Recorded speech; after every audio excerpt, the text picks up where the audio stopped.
Bueno, vamos a platicar sobre monitorización de signos vitales, que ya imagino sus caras de, ya me lo sé, pero bueno, es un tema muy importante y yo creo que independientemente del módulo en el que estén, lo van a seguir viendo y lo van a seguir escuchando porque prácticamente es ahora sí que la base de lo que hacemos y no es tomarse a la ligera los signos vitales. Ya les he comentado, ¿no? Por lo general, pues, ¿qué es lo primero que mandan a hacer a los estudiantes? ¿Sabes qué? Tengo estudiantes. Mándalos a tomar signos vitales. Sin embargo, a la fecha de hoy, todavía le pregunto a algunos alumnos valores normales y todavía lo dudan. Y eso ya no debe de ser. Ustedes ya se deben de saber de memoria, mínimo, los valores normales de todos los signos vitales. Vamos a leer el concepto. Son los fenómenos o manifestaciones objetivas que se pueden percibir y medir en un organismo vivo en una forma constante. De ahí también que se denominan constantes vitales. Y pues conocemos que es la temperatura, la respiración, el pulso y la presión arterial. Vamos a ir desglosándola una por una para que pues entienda que no solamente como que poner el termómetro y ver si sube y baja el tórax del paciente, o sea, poder constatar los signos vitales como realmente se debe de hacer y todo lo que nos conlleva la respuesta de los pacientes. Objetivos de enfermería. Reconocer la relación que existe entre los signos vitales, la actividad fisiológica y los cambios fisiopatológicos. Conocer la naturaleza periódica de actividades fisiológicas como base para evaluar la medición de signos vitales. Utilizar la información obtenida por la medición de los signos vitales como factor determinante para valorar la evolución del cliente o paciente, la respuesta al tratamiento y las intervenciones de enfermería. Reconocer y evaluar la respuesta individual del enfermo a los factores ambientales, internos y externos, según se manifiestan por la medición de los signos vitales. Y vigilar los signos vitales con mayor frecuencia de la ordenada si el estado del paciente lo requiere. Bueno, ¿qué significa todo esto que acabo de leer? Nosotros, como les comenté, no se trata de nada más ponerle el termómetro o verificar su pulso. O sea, ¿cómo sé si es normal? Me dice que si ya se había detectado alguna normalidad o es inestable el paciente. Ya se realizaron intervenciones. ¿A qué se refiere con intervenciones? Ejemplo, yo ya verifiqué que mi paciente tiene hipertermia, tiene 38, 39 grados de temperatura. ¿Cuál fue mi intervención? Yo notifiqué y le administré un antipirético. Entonces, yo tengo que estar monitorizando a ese paciente para corroborar que mi intervención de enfermería haya hecho efecto. Entonces, yo tengo que ver nuevamente la temperatura de mi paciente y ver que ya haya regresado a la normalidad. Por eso aquí menciona vigilar los signos vitales con mayor frecuencia de la ordenada si el estado del paciente lo requiere. Por lo general, en nuestras indicaciones médicas de cajón o así como que casi de requisito, dice tomar signos vitales por turno. Entonces, por lo general a nuestros pacientes solo le tomamos empezando el turno los signos vitales. Sin embargo, debe de tomarse siempre que el paciente tenga alguna alteración. Si mi paciente quizá no está respirando bien, tiene una alteración en la respiración, tiene un poco de insuficiencia respiratoria, ¿cuáles serían mis intervenciones de enfermería? Lo notifico, le doy una posición que amplíe su respiración, le puedo dar apoyo con oxígeno, las medidas que yo implemente para posteriormente a la cuantificación pueda ver que todo esto haya dado resultado y mi paciente realmente se encuentre mejor. Entonces, vuelvo a repetir, no es nada más tomar por tomar. Yo tengo que tomar los signos vitales, verificar que estén dentro del parámetro normal. Si no lo están, ¿por qué no están dentro de ese parámetro normal? Y hacer las acciones correspondientes para que el paciente nuevamente establezca sus signos vitales normales. Y pues comunicar los datos de los signos vitales a los médicos con la terminología correcta. Aprendan a usar la terminología y siempre a hacer los registros adecuados para mejorar el tratamiento. Todo lo que le tomemos a nuestro paciente tenemos que registrarlo. Y ahora específicamente hablando de la materia, los pacientitos que están siendo operados o que ya están en el posoperatorio de recuperación, todos estos signos vitales se les están tomando constantemente. No es como que lo recibo, solo se lo tomo una vez y ya, no. Tiene mucha continuidad, porque en cualquier momento puede haber una alteración y esa alteración de ese estado fisiológico del paciente nos puede dar a conocer alguna complicación que nuestro paciente pudiera tener. Comenzamos con la temperatura. Nos dice que es el grado de calor mantenido en el cuerpo por el equilibrio entre la termogénesis y la termólisis.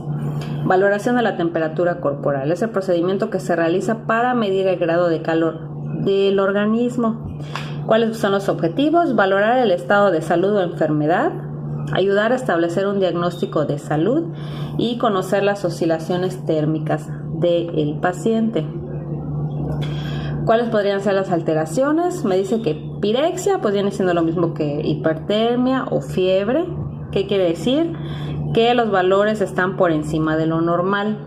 Acá tenemos algunas definiciones como la hipertermia, febril, afebril, cuando lleva el prefijo a es sin, entonces en este caso pues es sin fiebre o no tiene fiebre. El prefijo hipo pues que determina que está por debajo del nivel, en este caso hipotermia que es de 35.5 y febrícula. Y varía mucho la edad del paciente para que nosotros podamos considerar el nivel de temperatura que tienen. Aquí tenemos una tabla de valores. Vemos que recién nacido lo mínimo que debe tener es 36, lactante, preescolar. En el caso del adulto o la vejez es de 36 grados, pero bueno, eso pues ya depende de la edad de nuestro pacientito que nosotros vayamos a monitorizar, pero pues podemos ver que prácticamente lo normal oscila entre 36, 36.5, 36.6 y es lo que vamos a vigilar de nuestros pacientes, si hay una alza o una baja y determinar por qué. Puede ser por el ambiente, el lugar en el que se encuentra, o pudiera ser algún cambio fisiológico que tenga. Sabemos que la hipertermia se manifiesta cuando hay un proceso infeccioso en el organismo y pues todo eso nosotros lo vamos a determinar tomándole la temperatura a nuestro paciente. Y pues tenemos en lugares de medición lo que es axila, boca y recto. Sin embargo, pues sabemos que en el área hospitalaria la más común o la que utilizamos más es la temperatura axilar. Bueno, TC es temperatura corporal. El aumento de la temperatura corporal es una respuesta a algún proceso patológico. En este caso tenemos factores que afectan la producción o factores que afectan la pérdida. Dice, la temperatura corporal se afecta con la edad, el clima, el ejercicio, el embarazo, el ciclo menstrual, estado emocional y enfermedad. En el caso de que haya una afectación de la producción, vemos que puede ser por una tasa metabólica basal o actividad muscular y producción de tiroxina, adrenalina, noradrenalina y estimulación simpática. En el caso de factores que afectan la pérdida, tenemos conducción, convección y vaporización. Entonces, todo eso es lo que puede modificar nuestro nivel de temperatura. Lo que acabo de leer. Si nosotros tenemos una producción de la producción de estas hormonas o por el contrario una disminución, en cualquiera de los casos todo esto puede alterar la producción de calor en el organismo, ya sea que nosotros lo estemos produciendo por nuestro propio cuerpo o lo estemos recibiendo de manera sintética, por ejemplo realizando alguna actividad física extrema, etcétera, ¿no? Y estos factores que afectan la pérdida, bueno, estos son los más convencionales. Conducción, que es cuando, por ejemplo, no pasamos directamente de tocar algo, tenemos la temperatura corporal normal y si nosotros tocamos algo frío, inmediatamente pues eso ocasiona un cambio en nosotros. Bueno, entonces en cuanto a los factores que afectan a la pérdida, tenemos conducción, convección, vaporización o evaporización, se refiere a lo mismo. Y otro que es la radiación, que no está, no se los había puesto aquí, pero pues también forma parte de los factores que afectan la pérdida. En cuanto a conducción, pues se puede dar entre sólidos, ejemplo, pues la mano que está a punto de tocar lo caliente. La convección se da entre el líquido y gases, y pues en el caso de la radiación es por ondas electromagnéticas. ¿Qué quiere decir todo esto, no? Ejemplo, cuando ustedes pasan cerca de la estufa, el hecho de solamente estar un poco cerca, ustedes empiezan a sentir ese calor, entonces hay ese intercambio.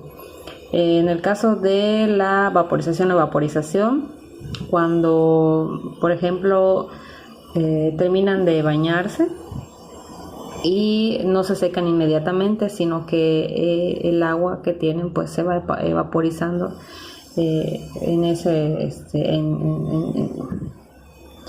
otro ejemplo, igual, no sé, si van a la playa y salen del mar y tampoco se secan de manera inmediata, pues después de cierto tiempo ustedes van a terminar secándose por vaporización. Entonces, pues todos estos factores pueden afectar a la hora de la pérdida del calor. En el caso de la respiración, pues sabemos que es el acto de respirar que incluye la entrada de oxígeno y la salida de dióxido de carbono.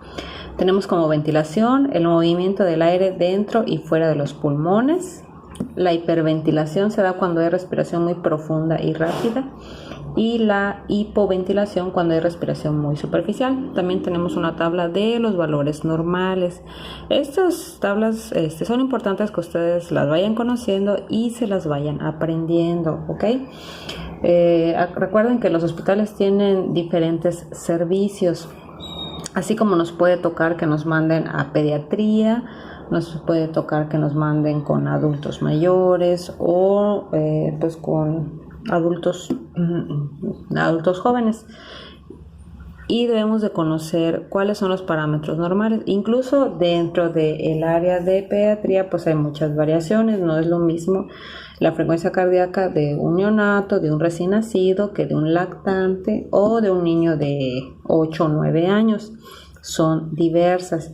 Y si por ejemplo yo solo conozco que el adulto tiene de 12 a 20 respiraciones por minuto y yo le tomo la frecuencia respiratoria a un niño de 2 años y me marca eso, pues ¿qué pasa ahí? Que hay una alteración de la que yo no estoy tomando ninguna intervención, no estoy teniendo ningún cuidado, y que sí pudiera afectar al paciente que yo haya encontrado con esas cifras que no son normales, pero pues por un desconocimiento mi paciente se puede complicar. Y pues también hay alteraciones en el caso de la respiración, así como en el caso de la temperatura vimos que puede haber hipertermia, hipotermia, etc. En el caso de las frecuencias respiratorias de nuestro paciente, nosotros tenemos que conocer los diferentes tipos de alteraciones que pudiera encontrarse en la respiración de los pacientes. Tenemos lo que es la apnea, que viene siendo periodos, en este caso son periodos que los pacientitos pasan sin tener respiración. Sí, tiene periodos de apnea, o sea, ¿qué quiere decir? Que tiene periodos cortos, son periodos cortos, pero pues donde el paciente no presenta este movimiento de respiración. La bradipnea, que es cuando las respiraciones están por debajo del nivel normal. La disnea, que pues es la dificultad respiratoria. Ortopnea es cuando el paciente pues no puede estar en posición de cúbito dorsal para poder respirar, tiene que estar sentado o de pie. Polipnea y taquipnea. Si estuviéramos en clase estaría preguntándoles cuál es la diferencia de polipnea y taquipnea, porque en ambas hay un aumento un aumento de respiraciones por arriba de lo normal. Solo que en el caso de la polipnea, las respiraciones van a ser profundas. Es un número de respiraciones por arriba de lo normal profundas. Y tenemos estos dos tipos de respiraciones que son el Cheyne-Stokes y el Kussmaul. En el caso, a veces nosotros podemos ver a nuestro paciente y pues de que está respirando, ¿no? Porque si no, pues sería un cadáver. Tiene que manifestar que respira, que late su corazón y etcétera. Pero a veces tienen modos de respirar diferentes, a veces tienen mucho esfuerzo respiratorio, a veces necesitan una posición específica para poder respirar o necesitan aditamentos para respirar. O inclusive pacientes pueden estar saturando 97, 98% y pensar, pues no está saturando mal, está bien su saturación. Pero si al observar a mi paciente yo veo que él está haciendo un esfuerzo respiratorio, ¿qué quiere decir? Que al paciente le cuesta trabajo respirar. Eso no es normal. A lo mejor yo al contarle sus respiraciones está dentro de los parámetros, pero ¿cómo hizo ese paciente para poder obtener ese número de respiraciones? En el caso de respiraciones como Cheyne-Stokes, es cuando observamos que el pacientito como que necesita inspirar mucho, tiene una amplitud al inspirar muy, muy grande y pues no es lo que nosotros visualizamos como una respiración normal. En el caso del Kussmaul, pues tiene periodos, el paciente refiere mucha dificultad respiratoria. Entonces, en el caso de Kussmaul, más que dificultad respiratoria, es como una respiración forzada que tiene el paciente. Son pacientes que están hiperventilando, a ellos les hace falta el oxígeno, entonces ellos están inspirando más veces de lo que están expirando cuando tienen respiraciones muy rápidas. Y pues en el caso de Cheyne-Stokes, se puede decir que esta amplitud de movimientos torácicos no es continua, sino que es por periodos. Entonces, pues es una manera de poder identificar este tipo de respiraciones en sus pacientes. Vamos a determinar lo que es el pulso. Es la expansión rítmica de una arteria producida por el paso de la sangre bombeada por el corazón. El pulso se controla para determinar el funcionamiento del corazón. El pulso sufre modificaciones cuando el volumen de la sangre bombeada por el corazón disminuye o cuando hay cambios en la elasticidad de las arterias.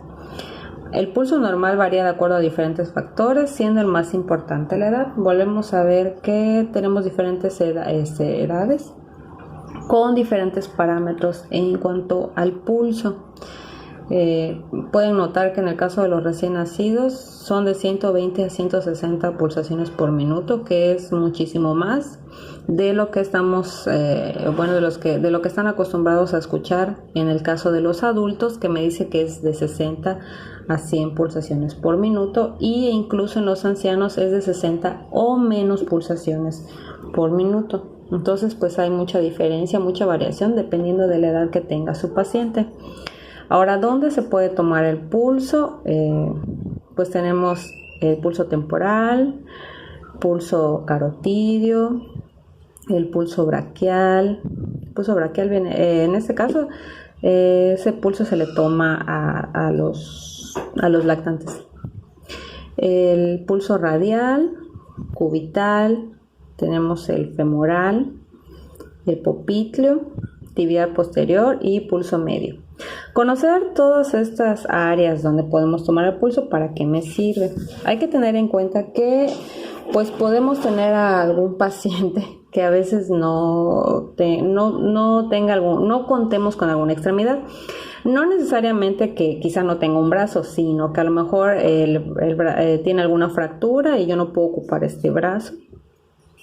O bueno, sí me ha tocado tener pacientes, es un paciente que no se me olvida porque se me hizo muy impresionante verlo. Se me hizo como si fuera un pedacito de persona, un pacientito que estaba muy delicado. Ese pacientito no tenía, tenía amputadas ambas piernas, tenía amputado el antebrazo y solamente le tenía un bracito. Entonces, bueno, independientemente de eso, es importante pues conocer todas las partes donde podemos tomar el pulso de nuestro paciente, porque depende de las condiciones en las que él se encuentre, el lugar o la manera en la que yo puedo percibirle sus pulsaciones. Y pues tenemos alteraciones, que es la taquicardia, la bradicardia. En este caso pues es cuando las pulsaciones son ya sea por arriba de los niveles normales o por debajo del nivel normal. Y pues en el caso de las arritmias, pues sabemos que al estar contando los latidos o las pulsaciones deben de tener un mismo ritmo, pero pues cuando hay alguna alteración es cuando encontramos alguna arritmia en el paciente. Este viene siendo un ejemplo de arritmia, por eso cuando comentamos lo de electrocardiograma, para mí es importante que ustedes conocieran el trazo normal y de hecho la distancia entre cada complejo en un electrocardiograma normal tiene la misma distancia, es decir, de este complejo a este complejo hay la misma distancia, de este complejo a este complejo hay la misma distancia. Cosa diferente en este electro de abajo, que tenemos aquí la distancia entre estos complejos no es la misma aquí ni en la siguiente y así sucesivamente, y ahí es donde nos podemos dar cuenta de alguna alteración o de este tipo de arritmias que les estaba comentando.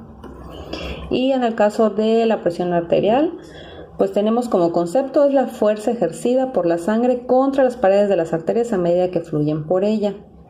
Tenemos lo que es la hipertensión y la hipotensión como alteraciones, y también los sitios donde nosotros podemos pues tomarle la presión a nuestros pacientes. Les vuelvo a comentar lo mismo que a la hora de tomar el pulso, pues a veces nuestro paciente por alguna situación no contamos con pues sobre todo las extremidades superiores, ¿no? Que es donde estamos pues más acostumbrados a tomar presión de nuestro paciente. Préstame su bracito, le voy a tomar la presión. Ok, pero ¿qué pasa cuando pues no está en la condición de que podemos ocupar su brazo? Pues que podemos ver que puede ser supracondilia arriba de la rodilla, en la arteria popltea, o puede ser en la arteria tibial, en el caso de los miembros inferiores. Bueno, ¿qué se valora? La frecuencia, que es el número de respiración en una mitad de tiempo. Bueno, entonces ya vimos principalmente, ¿no? Los signos vitales Ahora, ¿por qué estoy retomando este tema? Vuelvo a repetir, ¿no? O sea, es un tema básico, no por ser básico no es importante, al contrario, es de los temas más importantes y de los temas que ustedes deben de dominar. Eso les vuelvo a repetir, ¿no? Lo van a ver en el módulo en el que estén, sea la materia que sea. Tienen que saber los parámetros correctos de los signos vitales, cómo lo deben de tomar, dónde se pueden medir, cuáles son las alteraciones. Y como les comenté, yo retomo todo esto. ¿Por qué? Porque los signos vitales es algo que se tiene que vigilar constantemente en pacientes que son sometidos a una cirugía, y aunque ya haya terminado la cirugía, posterior a ella, en la etapa de recuperación, es muy importante monitorizar las constantes vitales del paciente.